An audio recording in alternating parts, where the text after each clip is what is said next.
Good morning students. कल अपन ने गद्यांश शुरू किए थे। कल मैंने समझाया था आपको कि गद्यांश किस तरह से करते हैं। इसमें 4 क्वेश्चन पूछे जाते हैं, 2-2 नंबर के, 8 नंबर का होता है। तो 2 नंबर का शीर्षक आता है।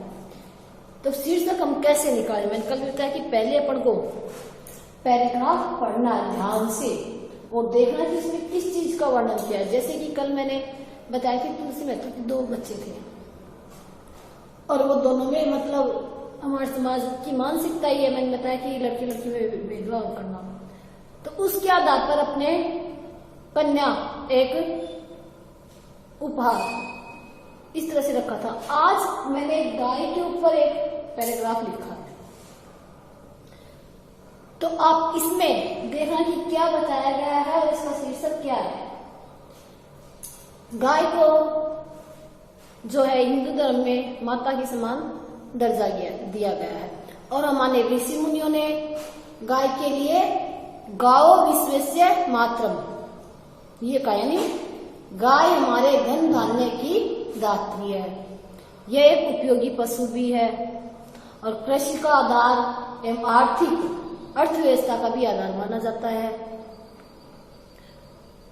तो देखो अब अपन ये पैराग्राफ लेते हैं। तो ये भारतीय जनजीवन में, यानी हमारे यहाँ भारतीय जनजीवन में गाय का अपना विशेष महत्व है, यानी गाय एक अपना विशेष स्थान रखती है हमारे जीवन में।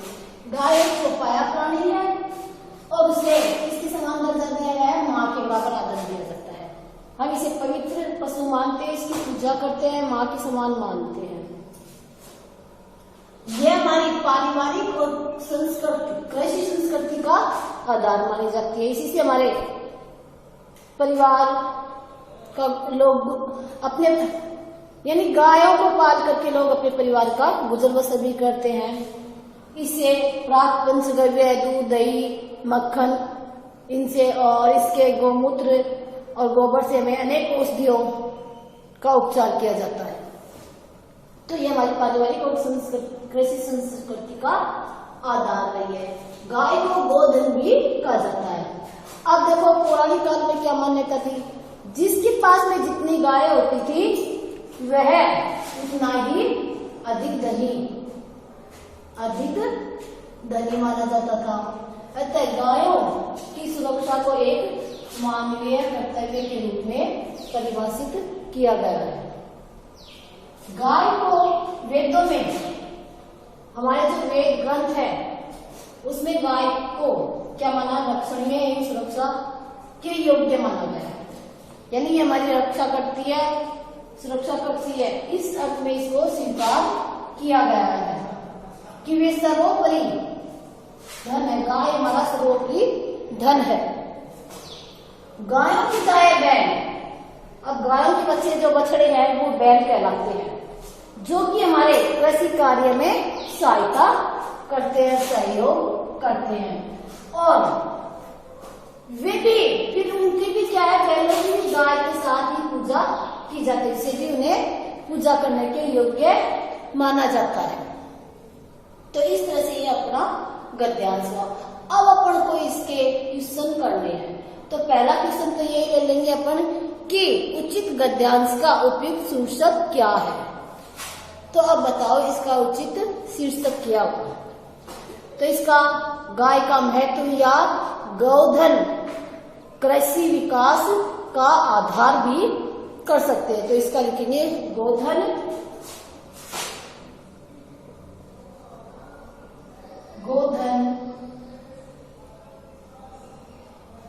कृषि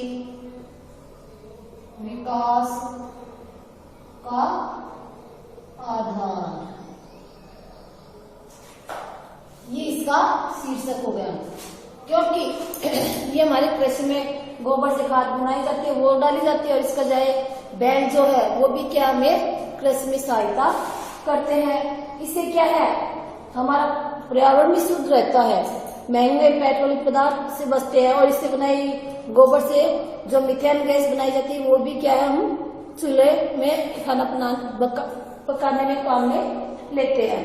अब दूसरा क्वेश्चन है अपना गाय किस संस्कृति का आधार माना गया है?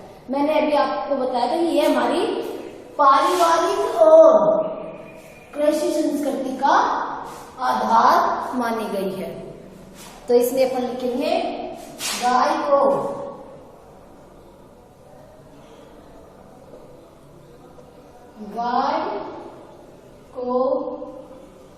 हमारी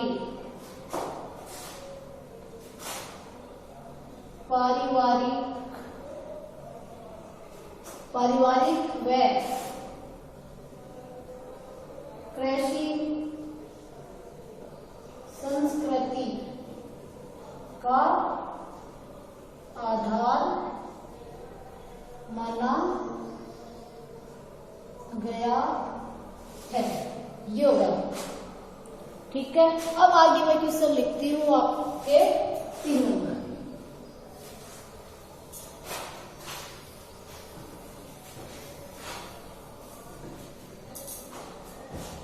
गाय को गोधन क्यों कहा गया है? अपना क्वेश्चन 3। गाय को गोधन क्यों कहा गया है? अब बताओ आप, गाय को गोधन क्यों कहा गया है? क्योंकि पौराणिक काल में क्या था, जिसके पास में जितनी गायें होगी वो उतना ही अधिक धनी या धनवान होता है। इस अर्थ में गाय को गोधन कहा गया है। तो अपन ने लिखा था कि प्राचीन काल में या पौराणिक काल में जिसके पास में, अब मैं इसका उत्तर लिखती हूँ,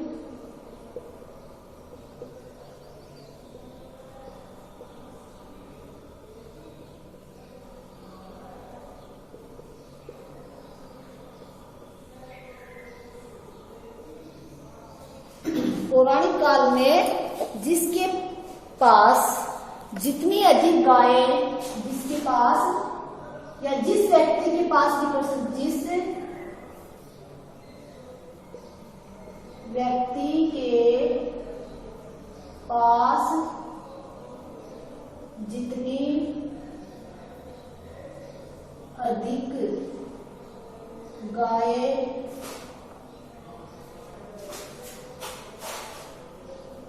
होगी वह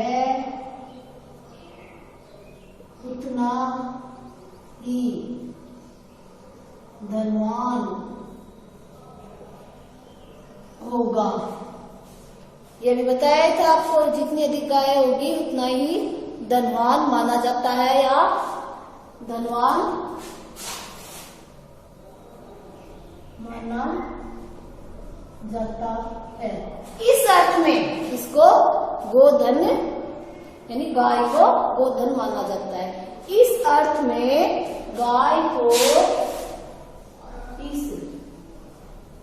अर्थ में गाय को गोधन माना या गोधन कहा गया है। गोधन कहा जाता है। ये हो गया था 3 का क्वेश्चन। अब चौथा क्वेश्चन है, भारतीय जनजीवन में किस पशु का विशेष महत्व है और कैसे? मैंने शुरू में ही आपको लाइन लिखवाई थी, भारतीय जनजीवन में गाय का अपना विशेष महत्व है और क्यों है वो देखो। अब आप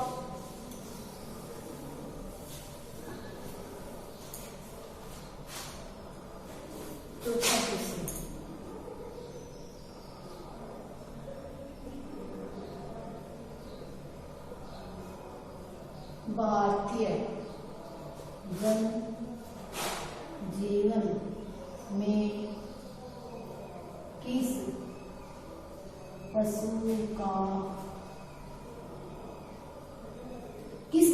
भारतीय जन जीवन में किस पशु का महत्व है और क्यों? किस पशु का विशेष महत्व माना गया और क्यों। ये अपना क्वेश्चन हो गया। महत्व है और कैसे, ये भी लिख सकते। विशेष महत्व है और कैसे, इसको कैसे भी लिख सकते हैं। महत्व है और कैसे, ये भी इसको ये कर सकते। दोनों तरह से सही है। 1% कहाँ है चाहिए आपको, कभी काटा पीटी करो, काटा पीटी मत करना बेटे। अब देखो, भारतीय जनजीवन में गाय का विशेष महत्व है। ये अपनी फेवरेट पैराग्राफ की पहली लाइन है। भारतीय जन जीवन में गाय का विशेष महत्व है। अब बताओ क्यों है। यह एक चौपाया पशु होते हुए भी इसे मां के सम्मान, आदरणीय या आदर दिया गया है। यह एक चौपाया पशु होते हुए भी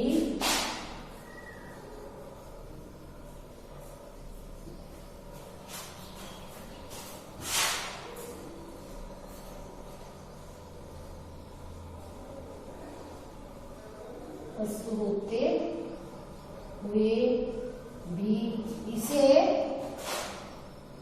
मां के सम्मान, आदरणीय स्थान, मां के समान आदरणीय स्थान रखती है।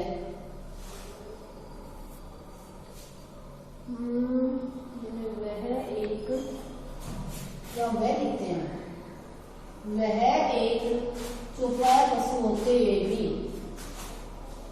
हुए भी मां के समान आदरणीय स्थान रखती है। ये हो गया अपना ये पैसेज। तो आपको कुछ रोज अलग अलग पॉइंट पढ़ने को मिलते हैं। इस बार देखो आपको फोन भी मिल जाता है, घर वाले फोन नहीं देते।